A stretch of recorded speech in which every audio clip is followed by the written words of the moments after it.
A Tennessee police chief has been charged for stealing items from Walmart.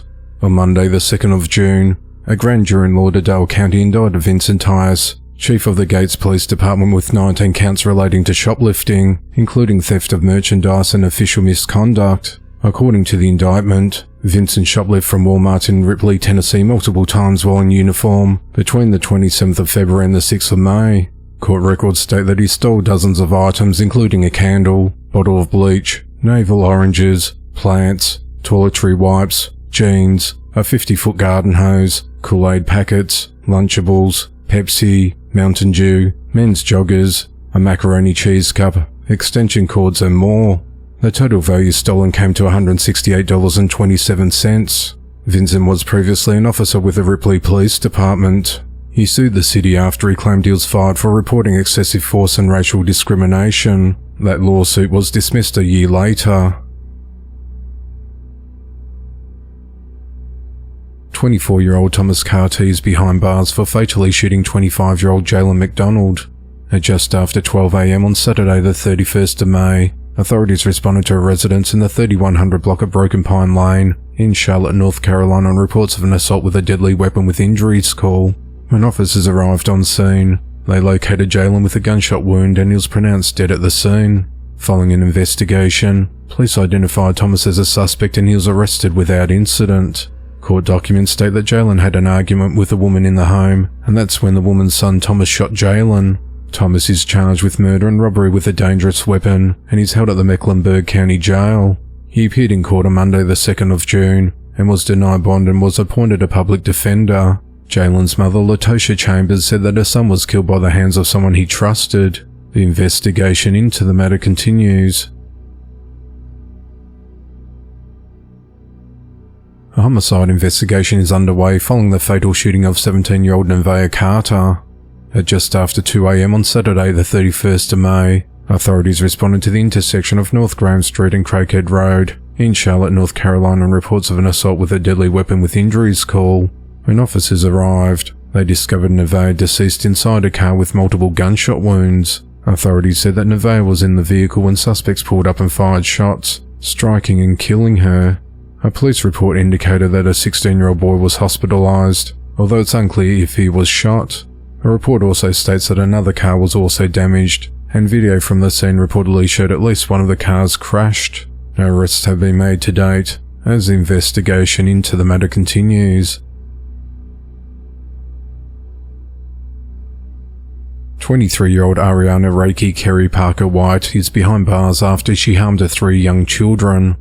The incident occurred at just after 5:40 p.m. on Wednesday the 28th of May, inside an apartment in the 7100 block of South Harvard Avenue in the Englewood neighborhood of Chicago, Illinois. Police said that the mother used a sharp object to injure her children, aged 1, 3 and 5 years old, by cutting their wrists. Neighbor Devon Stringfellow told police that the mother came out of the apartment covered in blood, screaming, "Help me, my baby." He quickly put the 3 kids and the mother into his truck and drove them to the hospital, where they remain in a serious condition. Devon said that Ariana said that she was struggling and that the children had all different fathers. Witnesses said that the mother kept repeating that she could not raise the children alone. On Friday the 30th of May, Ariana was charged with 3 counts of attempted first-degree murder and 3 counts of aggravated assault to a child, and she was booked into the Cook County Jail. On Saturday the 31st of May, Ariana made a first court appearance where a judge ordered her to be held while she awaits trial. She's due back in court on the 6th of June. 54-year-old Stacey Janelle Pettis of Chipley, Florida is behind bars following allegations of sexual misconduct involving a minor. The Washington County Sheriff's Office began investigating Stacey once a report was filed, alleging that she performed lewd acts in the presence of a child. Investigators with the Sheriff's Office obtained an arrest warrant for Stacey after they said she confessed to the allegations. On the 29th of May, Stacey was arrested and transported to the Washington County Jail on charges of lewd and lascivious exhibition by an offender 18 years of age or older with a victim less than 16 years old.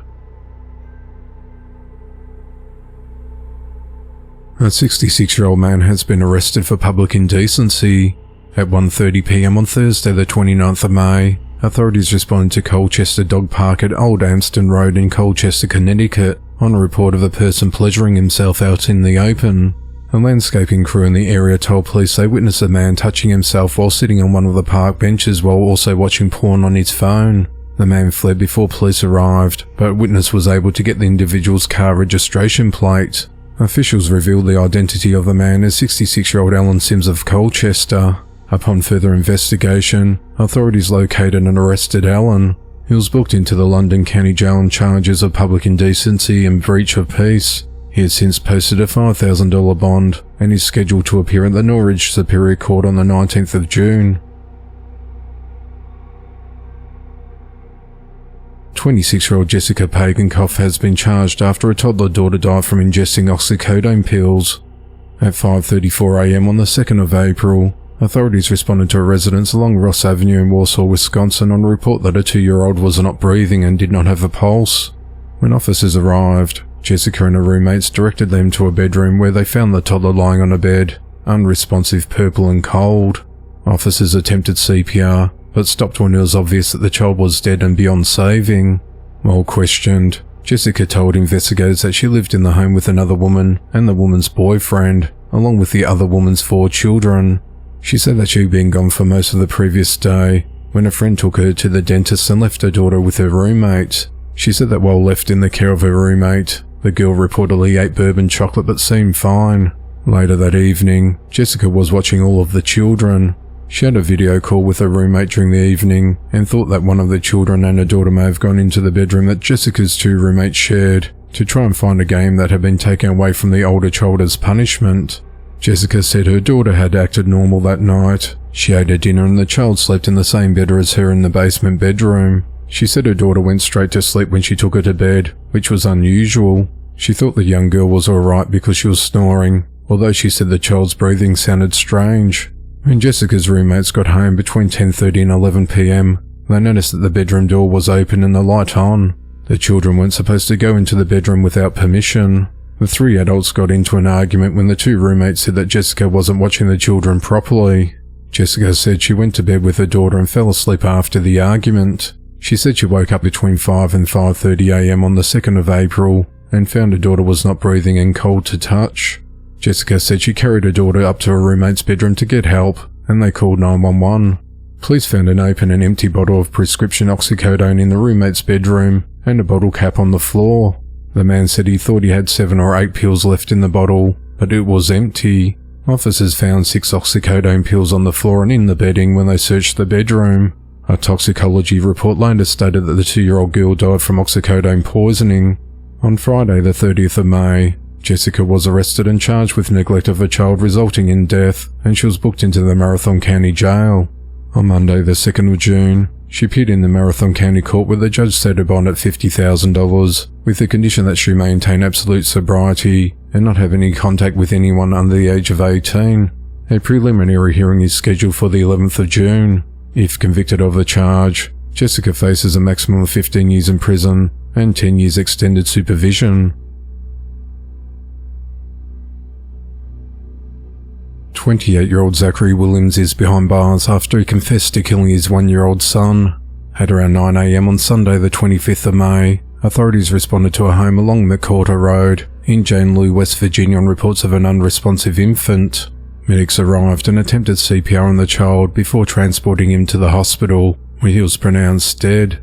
The boy lived at the home with his mother, father and grandparents. Police first spoke to the grandparents who told them that other than a recurring cold, the boy was fine when they left for work at around 8 a.m. The boy was then in the custody of his mother and Zachary. The mother told detectives that the baby was completely fine when they woke up that morning. She said the boy was fussier than usual due to a cold and refused to go down for a nap. She then woke up Zachary for help because she felt herself becoming frustrated. The mother left the bedroom and a short time later Zachary yelled for her to come back. She ran back into the room to see her son limp and barely breathing. She had Zachary call 911. And a dispatcher told her to put the child on his side. Once she did this, her son stopped breathing completely.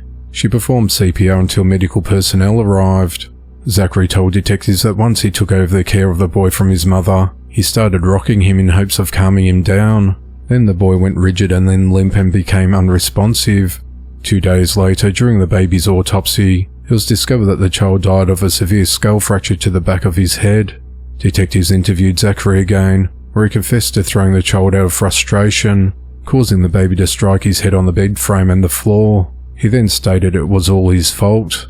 Zachary was arrested and charged with murder and child abuse causing death, and he's been held at the Central Regional Jail without bond.